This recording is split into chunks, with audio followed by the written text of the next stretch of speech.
Time ಒಂದು ರೂಮಿಗೆ ಕರ್ಕೊಂಡು ಹೋಗ್ಬಿಟ್ಟು ನಾನು ಸಿನಿಮಾಟೋಗ್ರಫರ್ ಮತ್ತೆ ಪ್ರೊಡ್ಯೂಸರ್ ಟ್ರಿಪ್ ಹೋಗ್ತಾ ಇದೀವಿ, ನನ್ನ ಜೊತೆ ಬಂದ್ಬಿಡು, ಆಗ ನಿನ್ನನ್ನು ಹೀರೋನ್ ಮಾಡ್ತೀನಿ ಸಿನಿಮಾಗೆ ಅಂತ ಹೇಳಿದ್ರಂತೆ. ಸೊ ಅವಳಿಗೆ ಭಯ ಏನ್ ಮಾಡ್ಬೇಕು ಗೊತ್ತಾಗ್ದೆ. ಅವತ್ತು ಹೋದವಳು ಮತ್ತೆ ಏನೋ ಅವ್ಳ ಸ್ಟಡೀಸ್ ಕಂಟಿನ್ಯೂ ಮಾಡಲು ಮತ್ತೆ ವಾಪಸ್ ಬರ್ಲಿಲ್ಲ. ಬಿಕಾಸ್ ಆ ಇಂಟ್ರೆಸ್ಟ್ ಒಂದು ಕಮ್ಮಿ ಆಯ್ತು, ಅದ್ ಭಯ ಶುರುವಾಯ್ತು.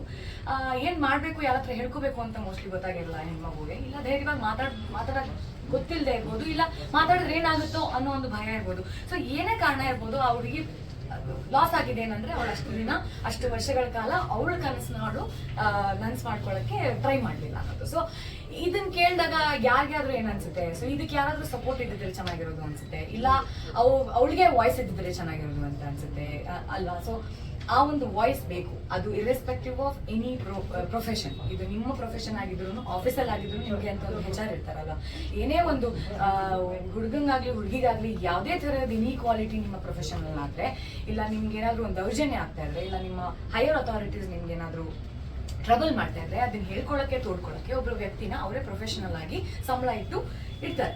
ಸೊ ಆ ಒಂದು ಸಿಸ್ಟಮ್ ನಮ್ಗೆ ಯಾರಿಗೂ ಕಾರ್ಪೊರೇಟ್ ಸಿಸ್ಟಮ್ ಆಫ್ ವರ್ಕಿಂಗ್ ಬೇಡ, ಅದಕ್ಕಾಗೇನೆ ನಾವೆಲ್ಲ ಕಲಾವಿದರಾಗಿರೋದು. ಬಟ್ ಹಾಗಂತ ಅದರಲ್ಲಿ ಒಂದು ನಿಯಮ ನೀತಿ ಇರಬಾರ್ದು ಅಂತ ಅಲ್ಲ. ಸೊ ಆ ನೀತಿ ಬರಲಿ ಅನ್ನೋದಕ್ಕೋಸ್ಕರ ಈ ಒಂದು ಕಮಿಟಿ. ಲೈಂಗಿಕ ಎಸ್, ಅದು ನೀವೇನು ಹೇಳ್ದಂಗೆ ಇವಾಗೆಲ್ಲ ಏನೋ ಸೆಕ್ಷುವಲ್ ಹರಾಸ್ಮೆಂಟ್ ಇರ್ಬೋದು, ಇಲ್ಲ ಸೆಕ್ಷುವಲ್ ಎಕ್ಸ್ಪ್ಲಾಯ್ಟೇಷನ್ ಇರ್ಬೋದು, ಇಲ್ಲ ಪವರ್ ಯೂಸೇಜ್ ಇರ್ಬೋದು, ಅದೆಲ್ಲಾನು ಆಗುತ್ತೆ ಕರೆಕ್ಟು. ಅದು ಎಲ್ಲದರ ಒಂದು ಭಾಗ, ಅದು ಒಂದು ಭಾಗ. ಆದ್ರೆ ಎಷ್ಟೊಂದು ಜನ ಫೀಮೇಲ್ ಆರ್ಟಿಸ್ಟ್ ಇಲ್ಲ ಏನೋ ಜೂನಿಯರ್ ಆರ್ಟಿಸ್ಟ್ಗಳಿಗೆ ವಾಶ್ರೂಮ್ ಅವೈಲಬಿಲಿಟಿ ಕಮ್ಮಿ ಇರುತ್ತೆ ಸೆಟ್ಗಳಲ್ಲಿ, ಅವ್ರ ಅಗ್ರಿಮೆಂಟ್ಗಳು ಪೇಮೆಂಟ್ ಸ್ಟ್ರಕ್ಚರ್ ಇರಲ್ಲ. ಸೊ ಯಾವುದೋ ಒಂದು ಅಮೌಂಟ್ನ ಫಸ್ಟ್ ಇನಿಷಿಯಲಿ ಪ್ರಾಮಿಸ್ ಮಾಡಿರ್ತಾರೆ, ಲಾಸ್ಟಲ್ಲಿ ಅವ್ರಿಗೆ ತಗೊಳಕ್ ಗೊತ್ತಿರಲ್ಲ, ಯಾರ ಹತ್ರ ಕೇಳ್ಬೇಕು ಗೊತ್ತಿರಲ್ಲ. ಸೊ ಇದೆಲ್ಲ ಕಡೆ ಆಗುತ್ತೆ ಅಂತ ಅಲ್ಲ. ನಾನು ಹೇಳ್ದಂಗೆ ನಾನು ಅದನ್ನ ಗಾಡ್ಸ್ ಗ್ರೇಸ್ ಇಲ್ಲ, I was lucky enough to not experience anything like that. But ಇರ್ತಾರಲ್ಲ ಆ ಥರದ ಎಕ್ಸ್ಪೀರಿಯನ್ಸ್ ಎಷ್ಟೊಂದು ಜನಕ್ಕೆ ಆಗ್ತಾ ಇರುತ್ತಲ್ಲ, ಅವ್ರಿಗೆಲ್ಲರಿಗೂ ಒಂದು ವಾಯ್ಸ್ ಬೇಕು. ಅಂದ್ರೆ ಈ ಥರ ಒಂದು ಕಮಿಟಿ ಇದ್ದಾಗ ಯಾರೋ ನನ್ನ ಕೈ ಮಾತಾಡೋಕ್ಕಾಗಲ್ಲ ಅಂದ್ರೂ ಇವ್ರ ಹತ್ರ ಹೋದ್ರೆ ನನ್ನ ಕೆಲಸ ಆಗ್ಬೋದು ಅನ್ನೋ ಒಂದು ನಂಬಿಕೆ ಇಟ್ಕೊಂಡು ಬಂದ್ರೆ ಮುಂದೆ ಆಗುವಂತ ಒಂದು ಸಿಚುವೇಶನ್ಸ್ನ ತಡಿಬೋದು. ಟಚ್ವುಡ್ ನನ್ಗೆ ಆಗದೆ ಇರ್ಬೋದು ಮುಂದೆ, ಬಟ್ ಆದ್ರೆ ನನಗೆ ಇಲ್ಲಿ ಹೋದ್ರೆ ನನ್ಗೆ ನ್ಯಾಯ ಸಿಗುತ್ತೆ ಅನ್ನೋ ಒಂದು ಕಾನ್ಫಿಡೆನ್ಸ್ ಸಿಗ್ಬೋದೇನೋ. ಸೊ ಹಾಗಾಗಿ ಈ ಥರದ್ ಒಂದು ಸಿಸ್ಟಮು ಯಾವುದೇ ಭಾಷೆ ಆಗಲಿ, ಯಾವುದೇ ಲ್ಯಾಂಗ್ವೇಜ್ ಲ್ಯಾಂಡ್ ಆಗಲಿ ಎಲ್ಲ ಕಡೆ ಇರಬೇಕು. ಆ್ಯಂಡ್ ನಮ್ಮಲ್ಲಿ ಮೋಸ್ಟ್ಲಿ ನೆಸೆಸಿಟಿ ಇರ್ಲಿಲ್ವೇನೋ, ಈಗ ಎಲ್ಲ ಹೆಣ್ಮಕ್ಳು ಬೇರೆ ಕಡೆನೂ ಇದು ಆಗ್ತಿರೋದ್ರಿಂದ ನಮ್ಮಲ್ಲಿ ಇದ್ರೆ ಚಂದ ಅನ್ನೋದು ಒಂದು ಏನು ಎಲ್ರಿಗೂ ಒಂದು ಆ ಒಂದು ಇಂಟ್ರೆಸ್ಟ್ ಇದೆ.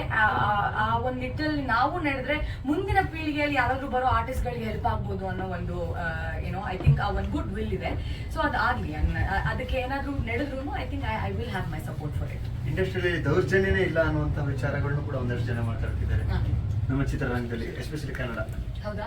ಓ, ಅದು ನಾನು ಯಾರು ಮಾತಾಡಿದ್ರು ಕೇಳಿಲ್ಲ. ಬಟ್ ಅದು ಸುಳ್ಳಲ್ಲ. ಅಂದ್ರೆ ಜಗತ್ತಲ್ಲಿ ಕಳ್ತನನೇ ಇಲ್ಲ, ಕೊಲೆನೇ ಇಲ್ಲ, ಕ್ರೈಮೇ ಇಲ್ಲ ಅನ್ನಂಗೆ ಅದು ಅಲ್ವಾ. ಸೊ ನಮಗೆ ಗೊತ್ತಿಲ್ಲ. ಸೊ ನೋಡಿ ನನಗೆ ಗೊತ್ತಿಲ್ಲ, ಆದ್ರೆ ಆ ಹುಡುಗಿ ಹೇಳಿದಾಗ ಓ ಹಿಂಗೂ ಇದೆಯಾ ಅಂತ ನನ್ಗೆ ಅವತ್ತು ಗೊತ್ತಾಯ್ತು. ಸೊ ನಾವು ಅಂತಿಲ್ಲ ಅನ್ಲೆಸ್ ಅದು ಕೇಳೋವರೆಗೂ ನಮಗೆ ಗೊತ್ತಾಗಲ್ಲ.